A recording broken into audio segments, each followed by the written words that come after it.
continue focusing on the reopening of schools during the pandemic. Hi, Bob Vila here, ready to help you out with my home improvement tip of the day.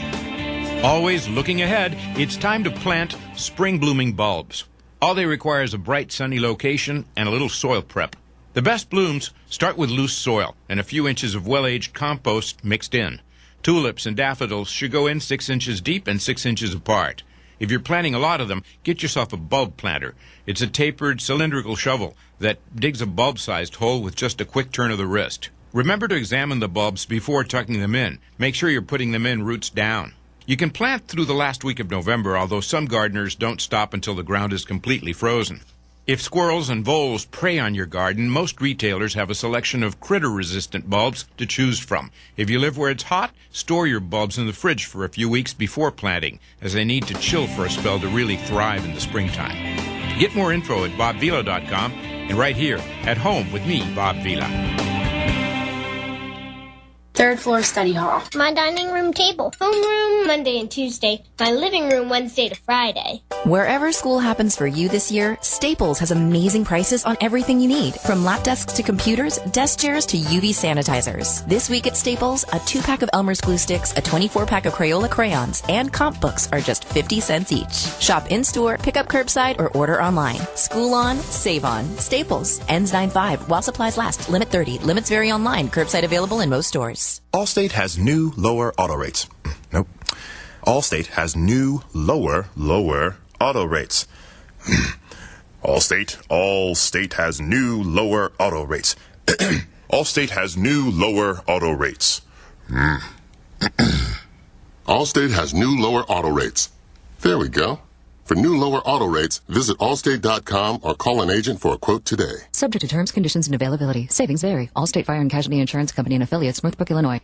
Not money well spent. That couple $100,000 to get an MBA at an elite school. Not this year anyway. The Wall Street Journal reports many companies aren't hiring anyone other than current interns. In the pre-pandemic days, many MBA programs could boast of 80 to 90% job placement success. Now that remote work is more common, a growing number of Americans are having second thoughts about where they live, and some are even finding cheap old houses on social media and paying as little as $10,000 for historic fixer-uppers in far-off places. My house.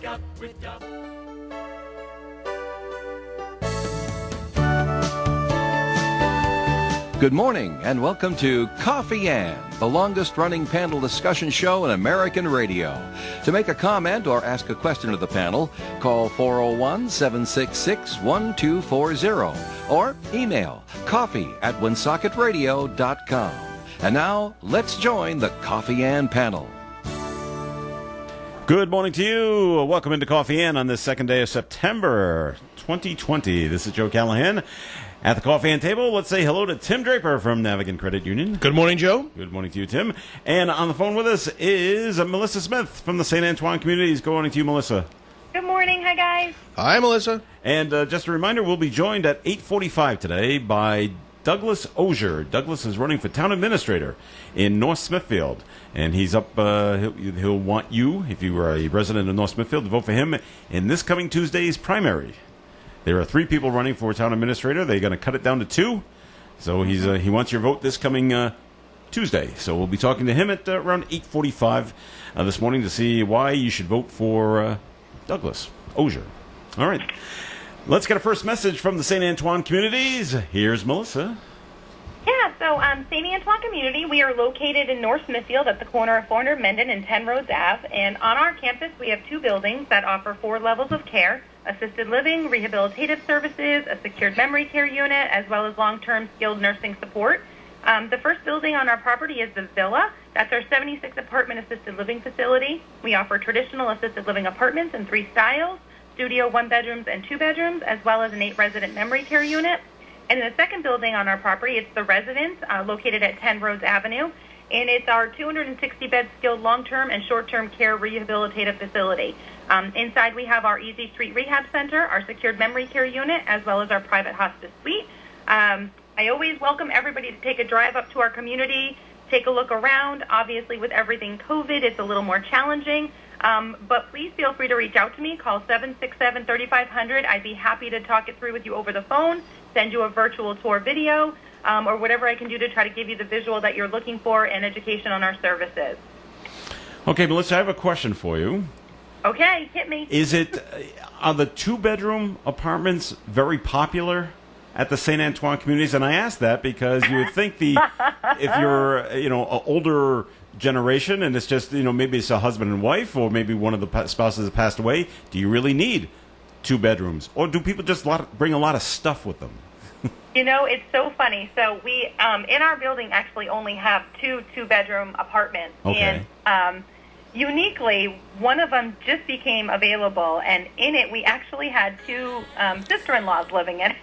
2 Sisters-in-laws? Wow. Okay. Decided to come in and live together. They got along great, and that was their retirement plan. And since I've gotten to know them, they actually make me laugh quite a bit. I've reached out to my sister-in-law and said, I think we need to build this into our plan. So that's one I didn't think of that. But interestingly enough, a couple will be moving into that apartment, and the first thing the daughter said to me when she was inquiring about that space being available was, are there 2 bathrooms? And I said, yes, there's a bathroom off each apartment, or off each bedroom. Wow. And she said, that's very important to my parents. They refuse to share a bathroom. Double sinks doesn't cut it, huh? But interestingly enough, I feel like we've talked about this on the air before. I have a few friends that work in real estate, and they've commented on the fact that a lot of new homes today are being designed with separate bedrooms, like going back to the 1950s model of having a his and her bedroom, separate beds, separate bathrooms. And I'm thinking, geez, we only have 2-bedroom apartments, but we might, we're starting to talk about renovations and remodeling. We might need to consider having more apartments with bathroom layouts for those types of folks that are used to not sharing a bedroom or require separate bathrooms. So, wow, okay. Can you guys expand, Melissa, if you wanted to? Could you put more buildings up there? Could you put more buildings up there if you wanted to? Is that a possibility or? Absolutely. Like, a lot of the draw of our community is just the fact that we're tucked up in the woods and we have the scenery and the backdrop of the wooded tree line. We have a lot of acres of property. And actually expansion is something that we have talked about here, especially at the villa.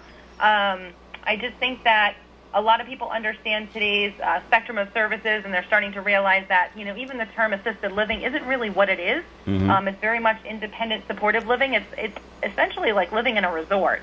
You want to retire and you want to take the stress away, you move into a facility like this.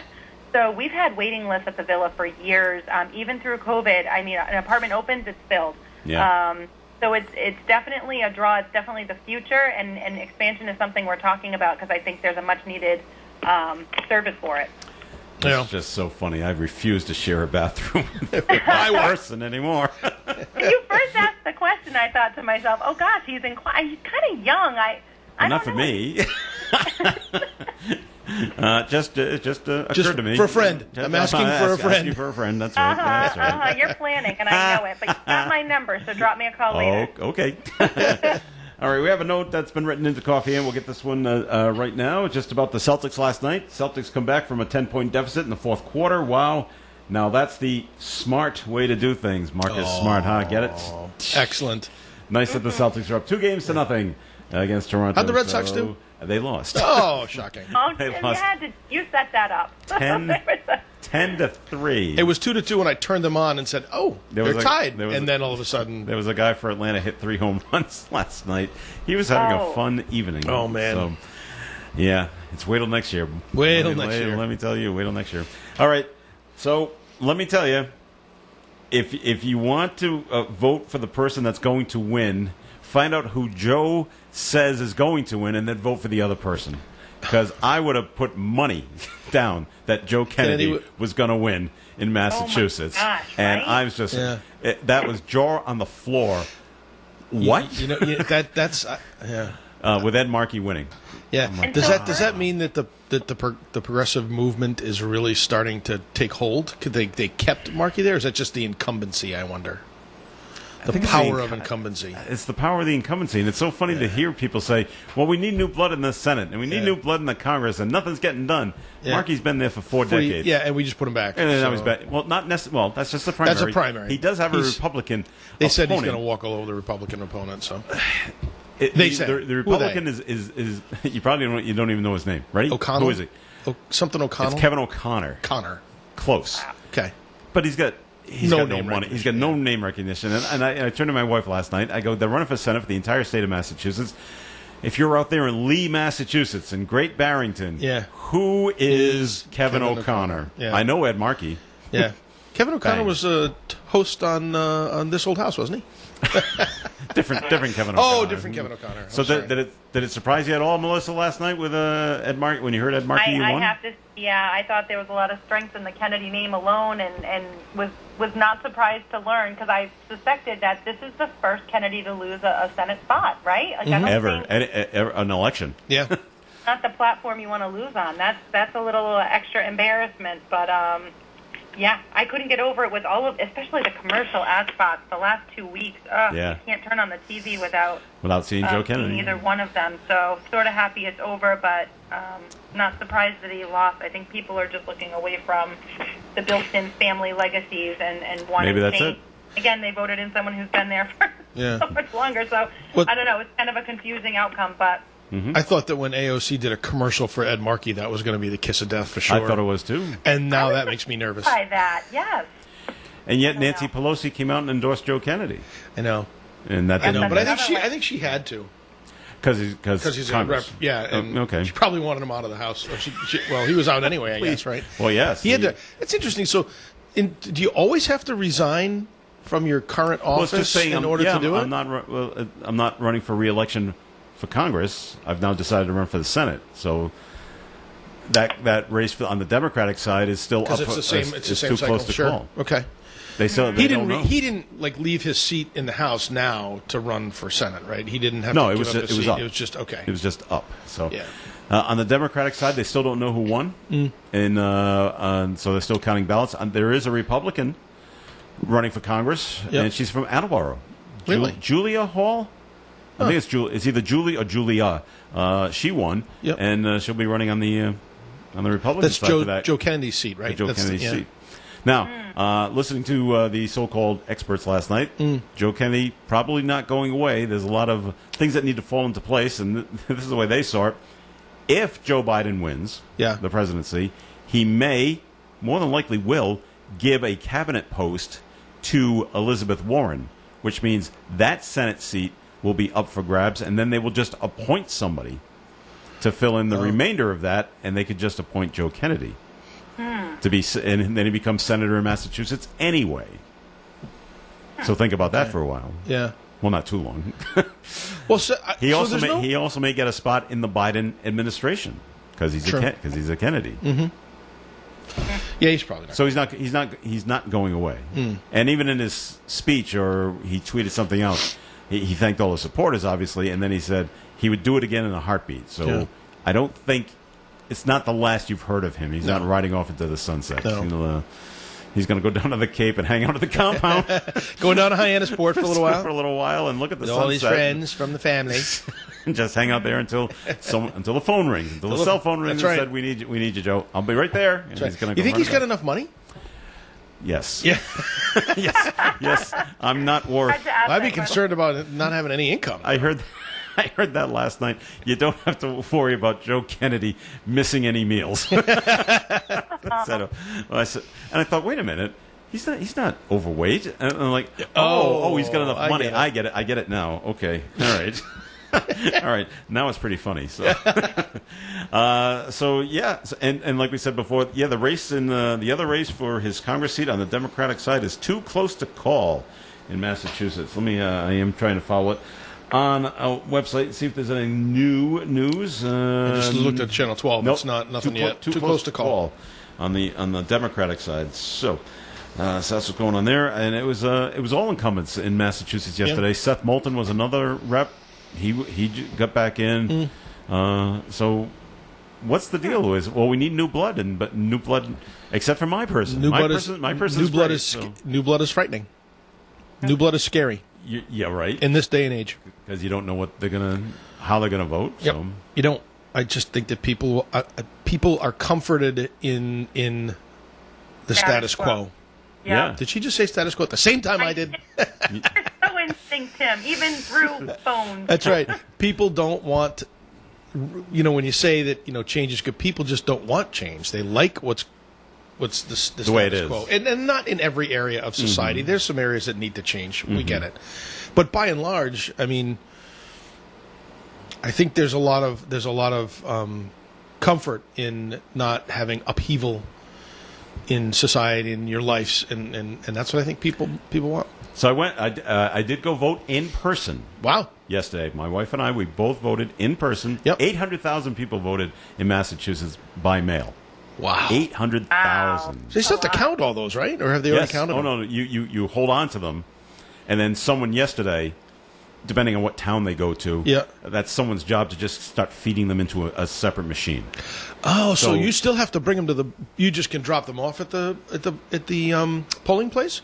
You can bring your mail ballot. You'd fill it out. Yep. Either mail it to your town hall. Yep. Or bring it to them. They hold on to them, and then on election day, someone feeds them into the machine. Oh, okay. So that's what they say by counting them. But it's still going to take a while. Interesting, yeah. To get those all in. But I went to go vote in person. Yep.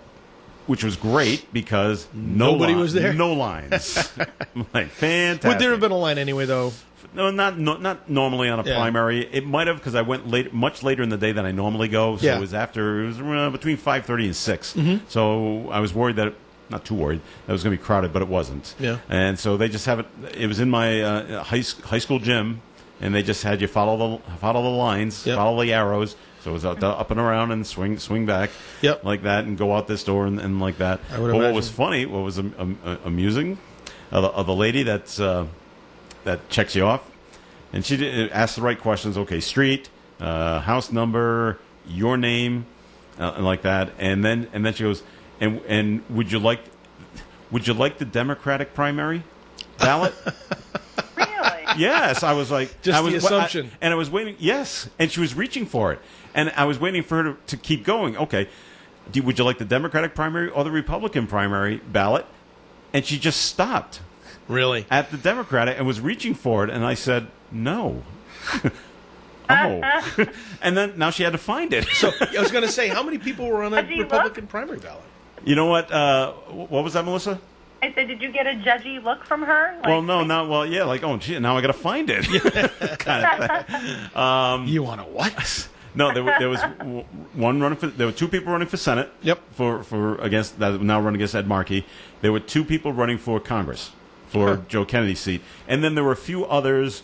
One was a state rep, but everybody else was running unopposed. Oh, well. So I really only had two races to choose from. So voting took 3 seconds because I already looked up who I wanted to win and who I was going to vote for. So voting was a snap. Wow. Yesterday.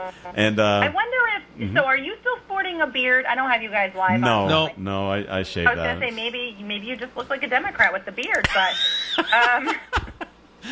That's a great. That's what it was. He looks about as conservative and as Republican as you can get in his high and tight crew cut that he's got going on. That's right. Yeah. Let me put myself out there. I am. There you go. Look at that. What a beautiful shot. Thank you. So and so then you check out and you put the ballot through the machine and everything worked fine. Very uneventful. How was it? Was it like? Did they have like wipes everywhere and not that I saw. There might have been hand sanitizer. I think there was hand sanitizer when you came in. Yep. And then when you left. The only other thing, and I read it and didn't do it, they wanted you to bring your own black pen. Yeah. Not blue, not red, not purple. It had to be black. My wife brought hers. I didn't bring one. I guess I could have used hers, but I didn't. And so they have it. They have a host of pens when you check in, and then they remind you, okay, here you pick one up yourself. They don't hand one to you. Go vote, and when you bring it over to check out, put the pen back.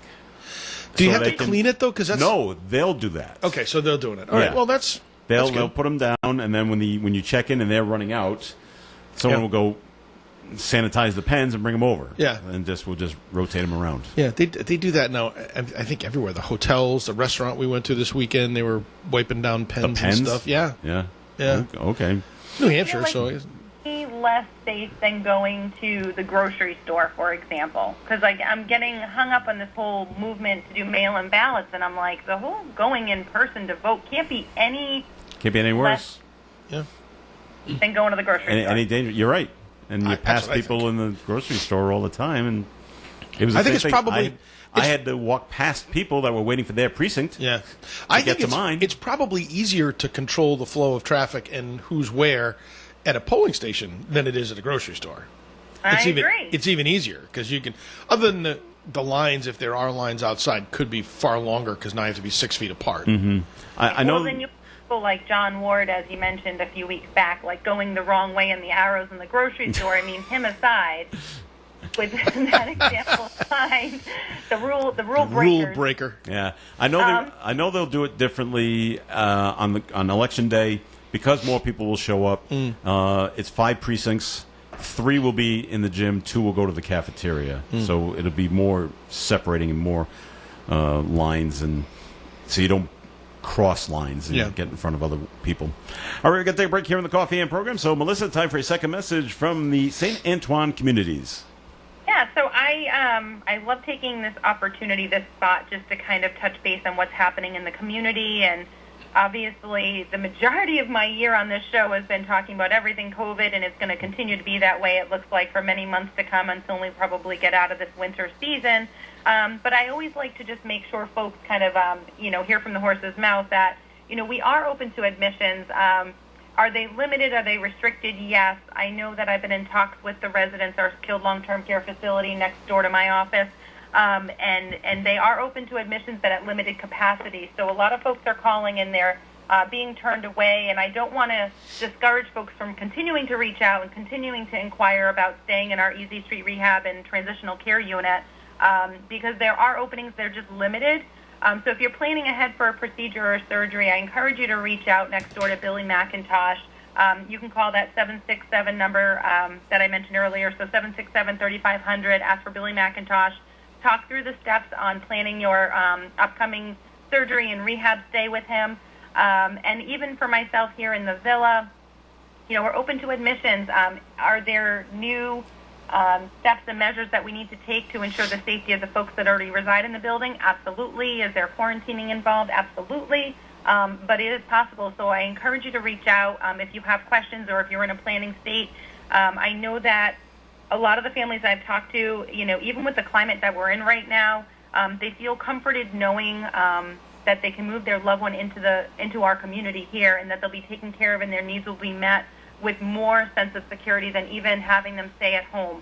Obviously, we went through a really tough wave in the spring, like all of us as a country, with access to resources, toilet paper, and groceries, and all of those basic measures. You don't have to worry about that when you're in St. Antoine community and making that choice and taking that step in your long-term care process. Should probably bring you more comfort during this time being in a pandemic than even when we're not in one. So reach out, ask questions that you need to ask, and I'd be happy to help you. Very good, Melissa, and more of Coffee Ann's coming up. And if you want to have a comment or question, give us a call, 766-1240. I'm here with Kara Benjamin of the Benjamin Insurance Agency. Kara, what's the best part of your job? The best part of my job is providing security to families and help protect what's important to them. My specialty is picking apart policy details so customers understand their coverages and options. It can be very overwhelming, and I am here to help with that. You're in good hands with Allstate and Kara and Celeste Benjamin of the Benjamin Insurance Agency, 125 Eddie Dowling Highway, across from Dowling Village in North Smithfield, 765-5000. Our business is truly a referral business, and we have built it based on our premier service level and commitment to what we do.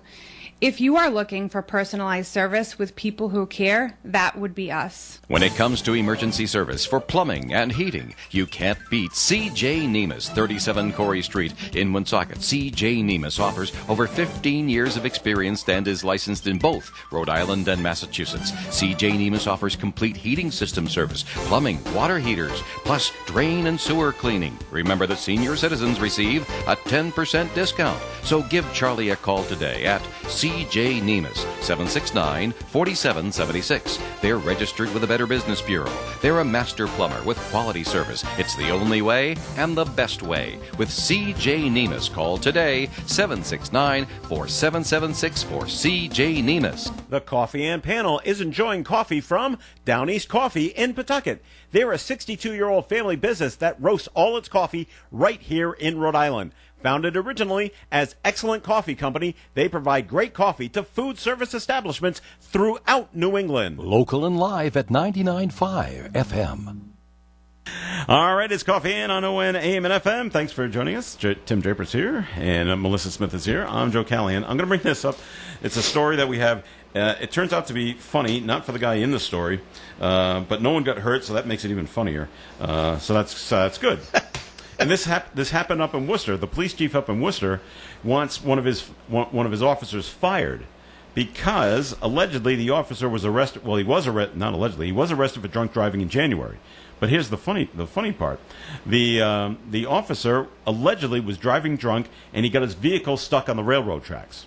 Oh, okay. Oh. It gets funnier. There's a lot of railroad tracks in Worcester. Yes. Now he gets out of his truck and says, "How do I get my truck off the railroad tracks?" Oh, I know what I'll do. I'm going to go over there, and I'm going to take the CSX railroad owned truck and try to push his vehicle off the tracks, and now both trucks are stuck in the tracks. No, that is so we're going to steal a truck funny. To get my truck off where it's clearly I'm not supposed to be. Oh, that's right. So now he's drunk driving, and now they got him for stealing a truck. Oh, this is. You can't make that stuff up. No, that's just too funny. You can't. All right. So Melissa, what are your thoughts on Gina Raimondo and opening up of schools? Since you have since you've got youngsters in the school system, and what are your plans now? What is North Smithfield doing? Yeah, what is North Smithfield doing? So I just had a school committee call. No, I listened in. I'm not a school committee member, but I listened in last night to our committee call, and so that's what gets confusing, I think, for a lot of parents. The governor came on yesterday, or rather 2 days ago. Monday.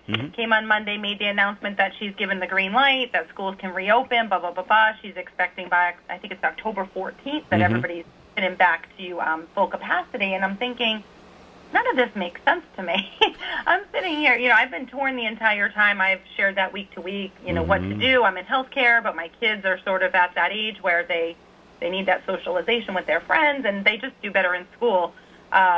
With having direct instruction from the teacher versus virtual. But anyways, so it was just odd to hear her say that on Monday, especially when I'm on state calls weekly where, we are under such tight restrictions. And I understand we have a very delicate population here in our community, but everything is about, congregate setting and forming a pod and minimizing outside-in exposure. And everything that she shared about the schools opening up and then her expectation in October to be back to full-time, 5-day in person. I'm thinking, how can you expect that kids with their maturity level can manage a lot of the same measures that we're doing in a congregate setting with professionals, like being in charge? How can you expect kids to follow a lot of the same rules and guidelines and not have massive outbreak and exposure? I don't know. It was very confusing for me, but I felt more comforted last night talking to our being on our town call, where they talked a lot about we have the right to go at our own pace, and they talked a lot about the measures they put in place. I mean, my husband and I have decided our kids are going to go back. It's in a week and a half. Is our first day of school. The 15th, I think, is the first day. 2 days a week. They're going by last name, so it minimizes the population in the school. We're doing the drop off and pickup, so we're not even getting the buses involved. But we're going to give it a go. It just is very interesting how it's presented on a state level and then brought back down to earth on a town level. But I felt more comforted coming off our call last night, hearing it from our own superintendent and his team of principals as to what they're doing in our town to make sure that we feel comfortable as parents. But it doesn't seem like every town is on the same page. In fact, Cumberland, I think, they originally announced they were going to go all distance learning. I think it was last week. On the heels of Burrillville. Yep. But then I just heard Cumberland's having an emergency. They were the one of the school committee. I don't know if she's the chairman or if she's a vice chair, but she was on the news and they were starting to walk back a little bit. The whole. Yes. But I'll tell you what. I belong to one of those Facebook places called Concerned Cumberland Parents, right? Okay. And as soon as they made that announcement in Cumberland that they were going virtually to begin. Oh, my God, the thing blew up. Yeah. Oh, they actually shut it down for a little while and said, okay, let's let everybody calm down. Because people were just getting nasty. Yeah. It's like, come on, folks. Don't get nasty about this.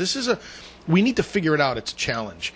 But You don't have to. Don't name call if people have specific ideas. Yeah. If somebody's afraid, somebody's afraid. You can't stop that, and you can't force them to not be afraid.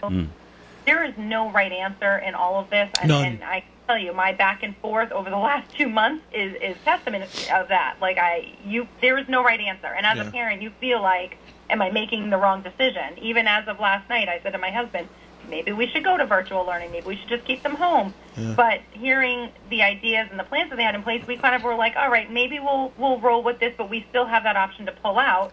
But that's not ideal either, because I know the schools are also struggling with, teachers and medical leaves and early retirements and substitute teachers and getting enough options available. So if parents do choose to pull out or vice versa, if things are going well in 2 months and parents that elected to start online want to now send them in, can the schools switch gears that easily? Yeah. And one variable I didn't consider, I was talking to my friend who's a teacher in East Providence. Mm-hmm. She's got 2 little boys who started their preschool about a month ago. All of a sudden there's a little COVID outbreak in this preschool, right? So her son's being tested. She's waiting for the results. But she, as a teacher, has been informed. She was supposed to go back this Thursday. She's being told she's going to be out for 2 weeks. And in that moment, it occurred to me, I mean, it's a hardship for sure for her and trying to get her year started off on the right foot. But I'm like, wait a minute. Every time you have a cough, a headache, some symptom where you're waiting for your test results, the governor's saying it's only 48 to 72 hours. She was told where she got her test taken, it was going to be up to 7 days. So I understand there's discrepancies there as well. But let's just say for one minute, a teacher has potential symptoms, has to be out until she gets her test results. Times how many teachers, times how many examples, how can that not cause an interruption to those that are going in person? Yeah. I don't know. That's when you start to say maybe we should just pick virtual, and then it's sort of seamless, and then there's no worry about the switching gears. I'm not sure. But long story, long-winded response is there's no right answer, right? I mean, I think that's where we're landing. Okay. We're going to take another break here on the Coffee and program and bring you the weather forecast right now, being brought to you by Staples Stores. Today, cloudy skies. There is a chance of showers today. High temperature will be near 72. Could be windy today as well. Tonight, cloudy skies and a slight chance of some showers. Low temperature around 68. Thursday, a partly sunny day with a high near 84. Thursday night, cloudy and a chance of showers, low 67. Friday, sunny, high near 86. Saturday, sunny, high near 77. Currently outside the Navigant Credit Union broadcast studio on the corner of Park Avenue and Kennedy Street with cloudy skies, we have 65 degrees. Staples helps your business go big with everything you need at amazing prices. From office essentials like paper and ink to health essentials like masks and sanitizer. Save big at Staples. Annette at Baraducci Funeral Home and Cremation Care Center reminds you that during these difficult times of COVID-19, Baraducci Funeral Home and Cremation Care Center is prepared to help you make all your arrangements online in the safety and comfort of your home. This way, Woonsocket residents stay as safe as possible. Call 401-751-5000, 401-751-5000, and they will walk you through this easy, simple process. 751-5000, or visit their website, providencecremation.com. Baraducci Funeral Home and Cremation Care Center. We're still here, and you will still be satisfied. That's the message from Tasca Buick GMC Woonsocket and Tasca Chevrolet Woonsocket. They are open 6 days a week at 9 a.m., closed on Sundays. The Tasca family reminds you that you no longer need an appointment to come in and browse the selection of new and pre-owned vehicles. You can see the entire line of cars, trucks, and SUVs online at Tasca.com. Tasca Buick GMC Woonsocket and Tasca Chevrolet Woonsocket on Fortin Drive, right off Cumberland Hill Road.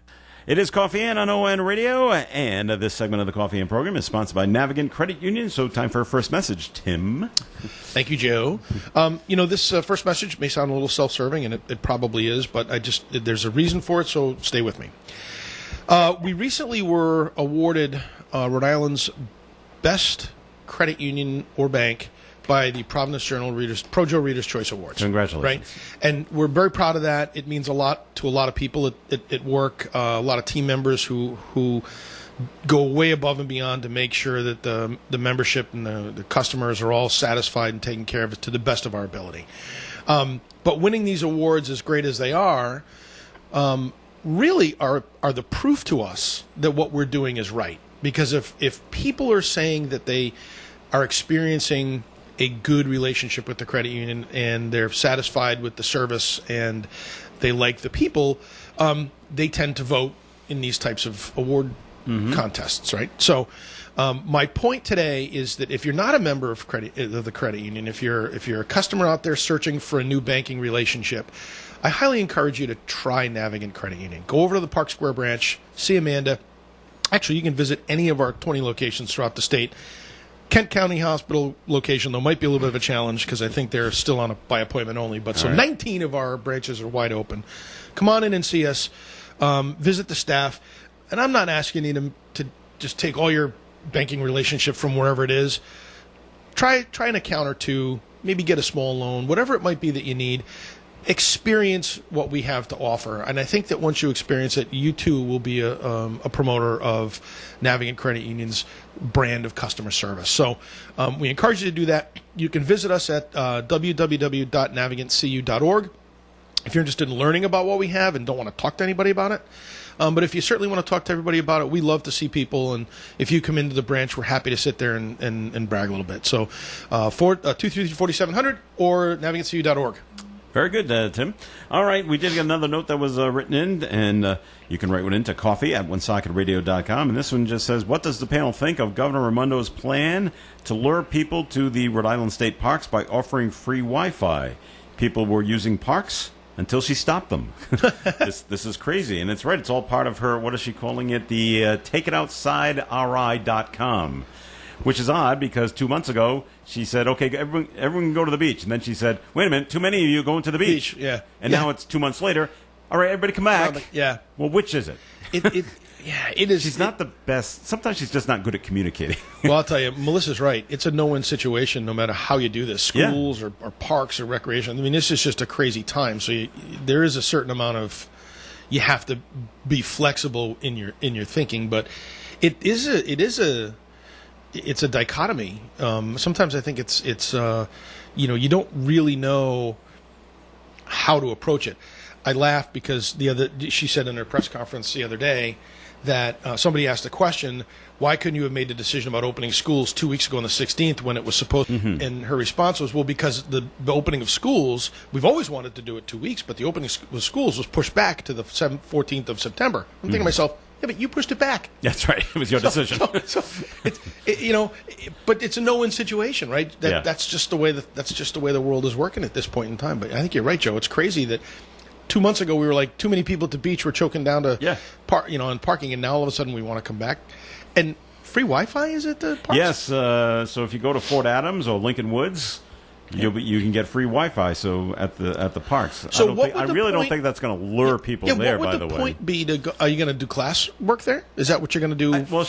Learning? You look at you still with us, Melissa? I'm still okay. here. Yeah. All right. You look at those people that used to go to coffee shops. Yeah. And cafes with their laptops, and they'd sip their coffees and do whatever they did. Now, don't do it at the coffee shop. Go outside, and do it while the weather's still nice. Yeah. I don't know. Have you ever tried to read a computer in the sunlight? It's very difficult. Yes, you're constantly with the screen, and and then the sun moves, and it's a mess. But you is it as citizens? It just says you, so I don't know if it means you means citizens or you means business. You can reserve space at the park for free. What? Oh no. The TakeItOutsideRI.com lets you reserve state property for use. Doesn't say I don't know if you got a call. I guess you couldn't. If I wanted to have a party at Lincoln Woods. Yeah. Well, you couldn't do that. Yeah. During COVID, but now you can while it's still nice, but you're still going to pay. Yeah, well, I guess you always have and to as pay. long as you have, what's the outside limit now in Rhode Island? Is it 25 or is it 50? I think we're in phase 3 forever. We're in phase 3 hell. As long as it's 25 or less, come on outside. Yeah, well. So I don't know. It just seems mixed messages. That's the challenge. And Melissa, when she was talking about the schools, I wish she had said it this way. Okay, the schools will be allowed to have in-person learning. But then it's up to each individual town to make their own decision of what they should do, and then we'll all make a decision in the middle of October. Do you think it's a liability issue? Do you think people, she and the government, right, don't want the liability of saying, okay, you guys all have to go back to school, so we we say it by saying you can go back to school because we've inspected and therefore we think it's good, so therefore you can go back. Okay, school committees, you make the decision. Now, the school committees are nervous about making the decision because now they have the liability of saying, okay, everybody's coming back to in-person learning. Then there's an outbreak, somebody gets sick, somebody dies, everybody sues the town. So I think I've heard that there's an issue of liability that they're trying to get. Listen, just don't hold us accountable if we're making every possible good choice. Yeah. Yeah. Right? And I would, if I was as a business, or I guess anything that has public-facing opportunities, I would be nervous about the liability. That's why we want to make sure that everything is as sterile as we can get it, so that if something ever happened, we can say, listen, we have done everything humanly possible, followed every recommendation, we've done everything that we can possibly do. What else can you do? Melissa, you're gonna put your two kids, your two girls, into hazmat suits and send them off to school? Oh, man. You're going to look like Marty McFly from Back to the Future. Yeah. My wife has to wear a face shield and mask. Both? And they were talking about actually making her change clothes once or twice a day. That was the original At school? thought. Yeah. Wow. Yeah, in Lincoln. What do you do with the old clothes? Do you quickly run it out to You your throw car? them in your gym bag and just leave it there? Leave them there and you clean them overnight, I guess. I don't know. I mean, that was the extreme. I don't think they're at that point anymore, but I do think it's face shields and face masks for the day, and your face mask has to be changed a couple times a day. And in my wife's case, she's dealing with lots of young elementary school kids, right? Mm-hmm. The special ed needs students, right? She's on the ground with, as she likes to say, the snotty-nosed kindergartners. Yeah. Who are it's like herding cats, and now she's got to try to work with those kids, and it's a very challenging environment for OTs, PTs, even speech therapists. So the therapists, Now I saw this. I saw this yesterday. And bring this up to your wife. And I don't think it's going to affect you, Melissa, because this is really kind of a boy-girl situation, and girls are so much cleaner and stuff. But I saw a joke on Facebook, and there's the mom welcoming her elementary school boy home, and she's saying, "Is that the mask I sent you to school with?" No, me and Timmy traded. That's exactly what's going to happen. That is exactly what's going to happen. It's like lunches. It's like, that's right. Oh, I like your mask. Give me the mask. Oh, Batman. I'll trade you Spider-Man. I'm fine. Okay. Yeah. So that's a your wife's concern. going to have to be on a lookout for that. I don't think that's too much of a concern for you, Melissa. Girls won't do that. You know what? No, they never do stuff like that. Not at elementary school level. Melissa, but how about this one? This is another one she brought up, which is interesting. Peanut allergies. Yeah. Most of the schools now, if the kids have peanut, they have segregated areas in the cafeteria, right? Well, now they want kids having lunch in the classroom. Yes. What do you do with those kids? Is it become a peanit-free school now? I hope not, because peanut butter and jellies are. I know, right? It's a staple in the world of me. These are the small little questions. Minutia. And there's so many of them. My original idea, this is like, I feel like all I do is say the same point, so I'm sorry if I get boring for you guys hearing them, but I still think that they should be doing dismissal prior to lunch. I think they should go through the day till 12 and send the kids home. Don't include mealtime. Honest to God, I feel like that's going to be the big barrier in these classrooms. You know what pushback? They go to pick it up. Like, they can't wash their hands in the class. Like, I don't know. You know what pushback you're going to get, Melissa? I know. From the unions and the cooks. Yeah. What do you mean? Now I'm out of a job. It's not just that. It's also the kids that don't have access to food. So I really sound very... box lunches, send them home. But then you got the parents that aren't home. I know. Yeah. I know. It's tough. I feel like, you have to filter every comment out of your mouth. But I know.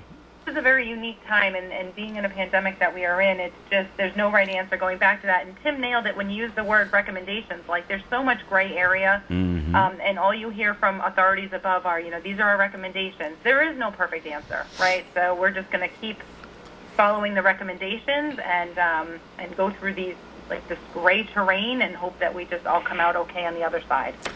All right, on a completely different subject. Positive subject, yes. Brown University has they've changed their official name. Did you know what their official name was? No. Their official name is Brown University in Providence in the state of Rhode Island and Providence Plantations. That was their name? That is was. Wow. That was their official name, and it appeared on some legal documents that they had. So they have now they have now shortened it. Well, purely from a practical standpoint, that makes a lot of sense. Yes, from a practical standpoint, is right. They are now officially Brown University, which is what everyone thought they were in the first place. That's what I thought they were.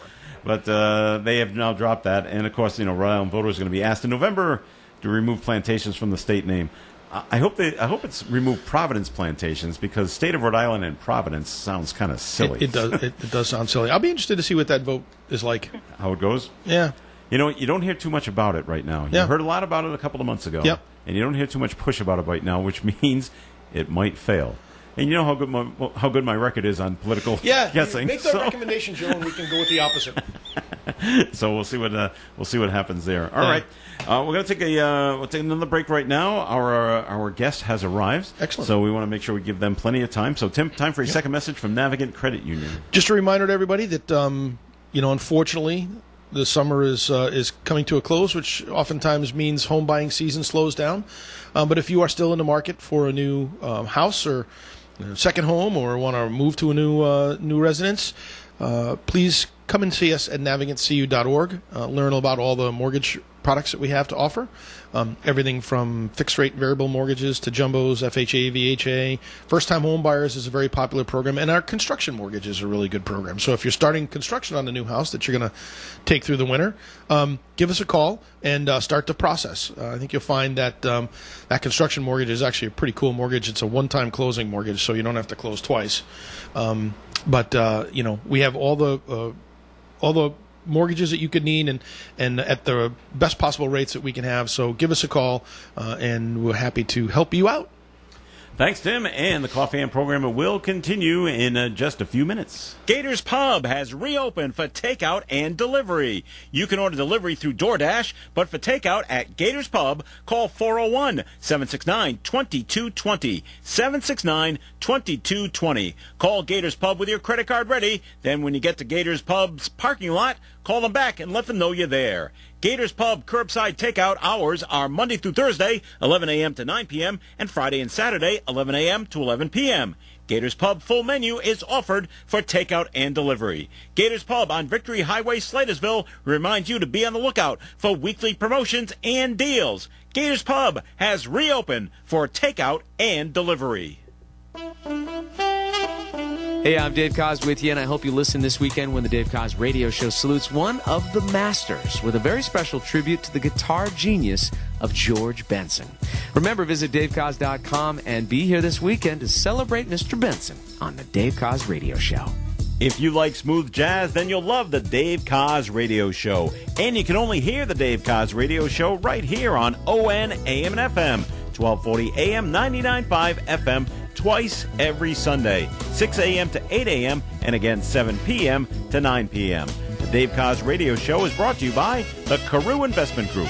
It's the Dave Koz Radio Show every Sunday right here on ON, AM, and FM.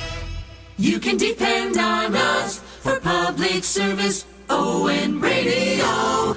It is Coffee In on ON, AM, and FM. Thanks for joining us this morning. This is Joe Callahan here with Tim Draper, and Melissa Smith is on the phone, and we're being joined right now by candidate for town administrator in North Smithfield, Douglas Osier, or you'd like to go by DJ, right? Yeah, either one works. Either one works. Okay. So, if you're watching on the internet, you can see Doug. He's up on the screen right now. So, first off, just tell us about you. Have you lived in North Smithfield a long time? So my wife and I moved here in middle of 2016. Mm-hmm. We fell in love with the community right away. It checked all of our boxes. It had a great school system. The taxes were affordable. The sense of community and the rural character are really what drove us to North Smithfield. Since then, we've really invested ourselves into the town. I got involved right away on this, being co-chair of the town's budget committee, and then I wanted to continue to make North Smithfield even a better community and a better place to live, and jumped right into town council. I was fortunate enough to win 2 years ago, and I've really enjoyed my time on the council. I felt like I've learned a lot, and I can take all of these experiences that I've learned between being on the budget committee and council, and continue to move North Smithfield forward, and as the next town administrator. So being on the budget committee in North Smithfield, you must have had a lot of interaction with the current town administrator, Gary Ozowski. Yes. Did he encourage you to run for town administrator? He kind of encouraged me for council. Mhm. When I talked to him about the TA, he kind of said he was just remaining on the side. Okay. Which makes sense. There's a lot of candidates. There's 3 of us. It's the Mhm. only primary that's coming up. I think Gary's done a good job for the town. The town definitely has weathered the storm, in terms of the COVID crisis, Mhm. better than I think most towns have. And so I think, I think he's done a good job in that area. Okay. If elected town administrator, let us know give us 3 examples of things you would like to accomplish as town administrator. Yeah, definitely. That's a good question. So the first one is I think, we need to first, the COVID crisis isn't going away anytime soon. Mhm. Being on the council, we saw it in the last budget cycle that, a lot of people are hurting. The unemployment rate is, along state and national average in the town. It's 13% last time I checked. I know with the current tax bill situation, a lot of families have, they're struggling to know, like, are they going back to work? Are they still laid off? Are they going to have work? So, just because, our state averages tend to trend higher than the state in terms of income, that's not necessarily the real picture. So I think we need to be conscientious of when we budget, how are we budgeting, and are we, doing it in a way that doesn't, price families out in North Smithfield. So I think we need to come up with fiscally responsible budgets that, allow the town to continue to grow and kind of gets more towards strategic funding. So, looking at improving our infrastructure, we know roads need to happen, but, we can't kind of fund everything all at once. So we need to really identify and come up with a plan to say, how are we going to navigate the next 2 or 3 years in the short term, while also looking at 5 to 10 years down the line and saying, how are all these things going to come together? Just like a business would do, right? They have short-term strategic planning and long-term strategic planning. But I think the thing that's important to know is that, it's such a fluid situation. The state doesn't even know how it's handling its budget this year. Mhm. Nevertheless, it doesn't know what it's going to do next year. Mhm. And a lot of this will come back on, what does the federal funding look like and all that stuff. So, I think infrastructure is important to me. I want to continue to fund the road repaving, and, that was something that when I was on the budget committee, I was all for. And I've continued to be for since. And I think, we need to come up with a plan to identify ways to grow our open space as well, and the green space. So when I was on the council, one thing I really pushed for was a collaborative approach to do that. And I think we have neighboring communities that have identified things that are important to them, like green open space. So I think we should set a plan that says, over the next 5 years, how much of a town do we want to increase? 3, 5, 10%. We have the bond, but the bond shouldn't be the thing that we fall back on. We should be working with, maybe local businesses or, working with the land trust or something to come up with ways to fund capital projects like open space. Obviously schools are important. And, I think the most important thing the other thing that the town's really going to be facing with is the idea of solar. So I think we need to be mindful that when all these applications come in, when I was on the council, I sponsored the solar moratorium that came in kind of collaboration with the planning board. And in there, I supported the idea of the 1-to-1 tree replacement that was, presented at the planning board level. And I think those things are really important.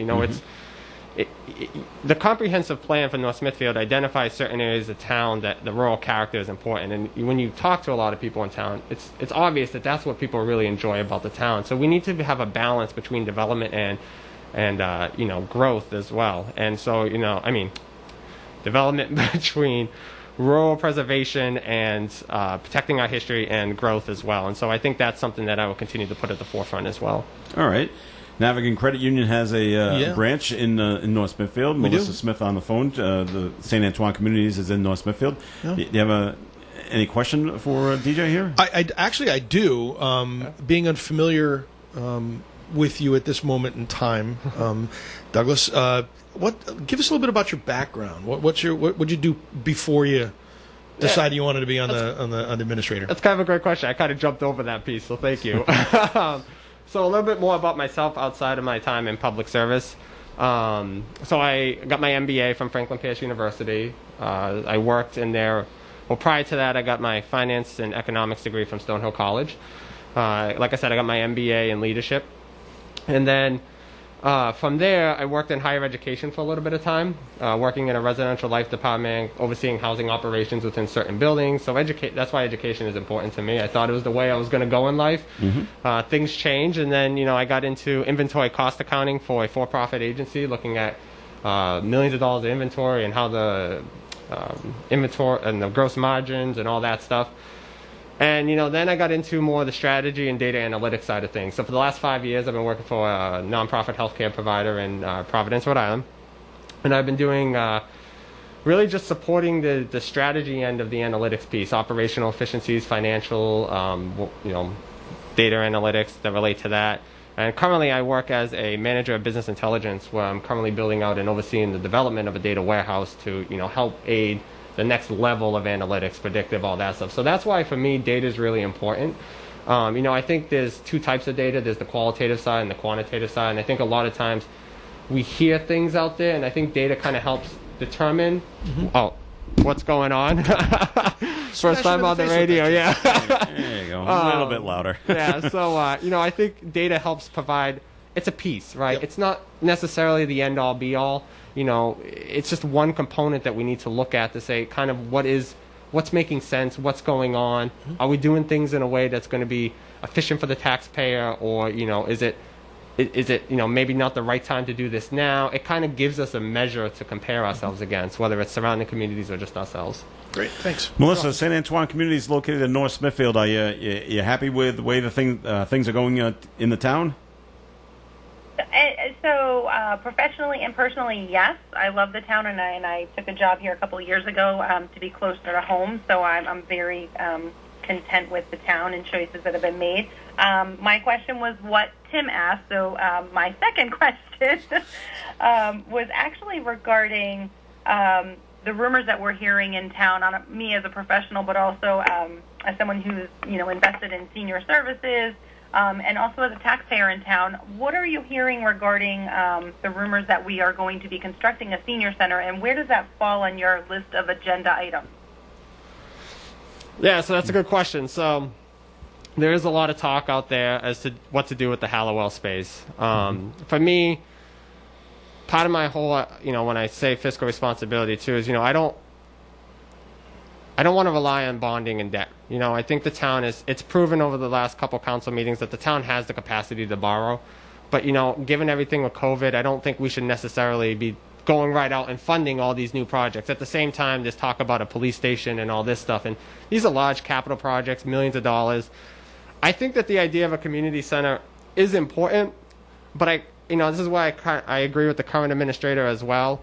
In the sense that I think we need to first find out what is that space going to be best used for. It is a great space. The town, I agree, should never sell it. It could be used from everything from passive recreation to, business development ideas. When I attended the council meeting in the beginning of March, I think there was pages of ideas that came out from the community. So I think getting that study done is one critical piece. I also agree that I think we need to put together then some type of community group and get community, or at least just get community input, through a survey or stuff, and find out what do the actual residents want. And if it's at the end of the day, if it's a community center, I'll do what we have to do to build it. I think this is where collaboration between elected officials and residents is really important. But even if we end up building one at the end of the day, I don't think it has to be done necessarily straight through bonding. I think there's probably chances to do business sponsorships or grants or other opportunities to fund the project like that. But I think right now, it's best to kind of see what is that space for, and if it is a community center, set up a plan that makes sense so that it's the best return on investment provided. Okay.